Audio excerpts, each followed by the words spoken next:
Hello, everybody. This is Lori from Texas Crafty Cabin. How are you today? I wanted to share with you my first ever junk journal. This is mini. It's about 4 inches by 3 inches, maybe a little longer than that. But this was my first one, and I learned this technique from a very crafty person named Natasha from Treasure Books. And she taught me how to fold the papers just right and create this little journal. So it's small, as you can tell. That was the first time I learned how to tear up papers and use my scraps and put it all together. So I would like to do a little flip through with you and show you how this turns out. Okay, this says journal, and it has just a lot of little pieces of scraps. Okay, so I have when I open it, as you can tell, I made it a long time ago, not a long time ago, about a year ago, and obviously I haven't opened it. This is my own. I'm not doing anything with it, but it had a pocket right in the beginning, and it has a little thing that says adventure, a little card, and so I don't like seeing this, so I'm going to have to work on being sure that everything is flat. Then here's a card that I think I had it sitting under here. Yep. And this one says smile, but there's more things. I didn't realize it. Okay. So this was coffee dyed paper. I had learned that technique probably that day, and I had to use it. And so I have a little tuck spot, a little corner tuck spot, and I made little pieces of paper. Here's a tag, and here's a torn tag, so they can write on the front and the back. And I added lots of little bows and ribbons and things like that.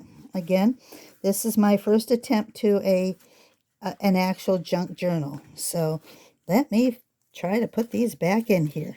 So I'm going to put this here. And this in here. And then this right here. Okay. That's probably why this happened. I don't know. Again, this was my first attempt. Then I made this little corner piece, and it tucks in with a little button. And I created a tag and there's not much. I mean, it's so dark, it's really hard to write on, but you could. Okay.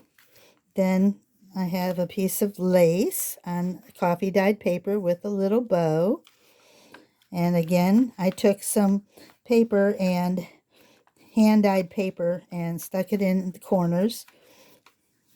Then oh, I know, that was for here.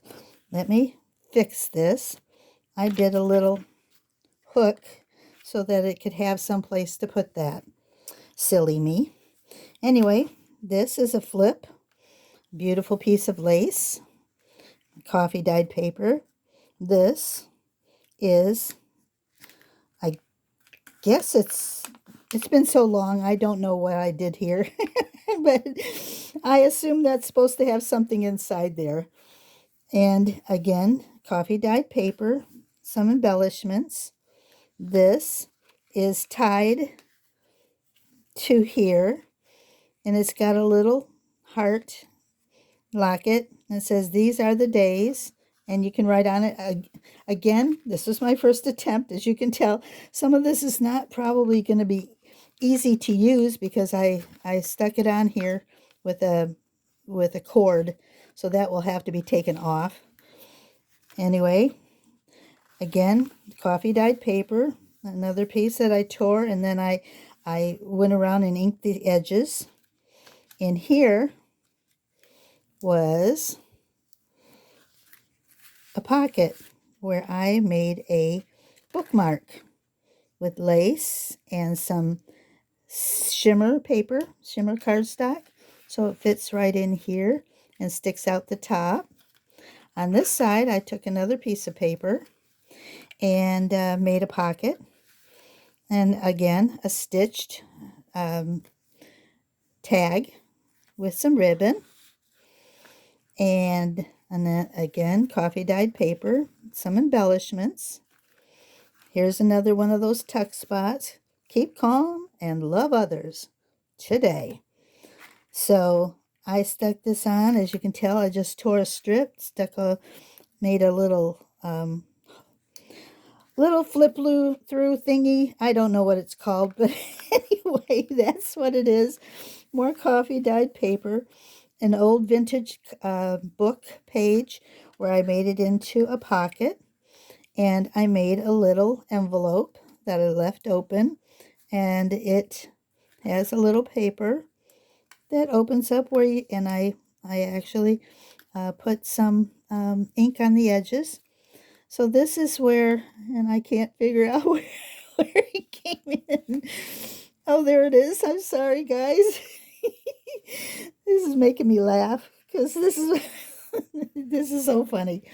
Anyway, this is the back of it, and inside I made another pocket, and I made a place for them to write and added lots of ribbon and pearls and just wanted to fancy it up. I know this isn't basically a shabby chic. It's not soft pinks and it's not all the little soft Victorian colors, but this is what I had. I used what I have in my stash, and this is the back. Here's some cork, and so when I put it around here, I can tuck it in if you needed to, if you wanted to, you know, and it can be done different ways.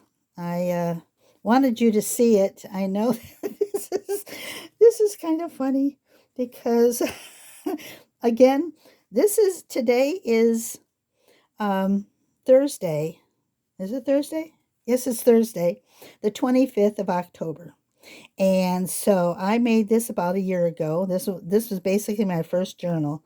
And so yeah, I see a lot of things I would have changed. And especially, wait till you see, I made my first tassel. Now, no one ever told me how long to make the tassel. So I got to share it with you because I crack up at myself because you see how big it is, okay? It's really pretty, but it's really long.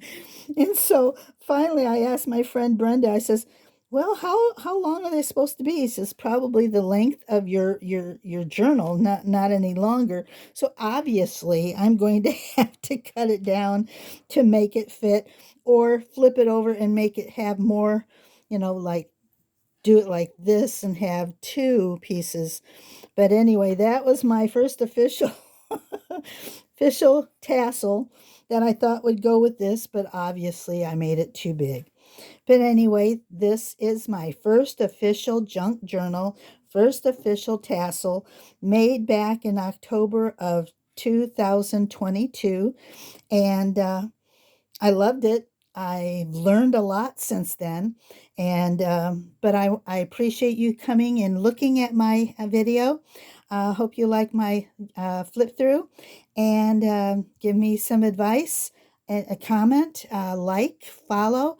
I'd love to hear from you, and thank you so much, and goodbye from Lori from Texas Crafty Cabins. Bye bye.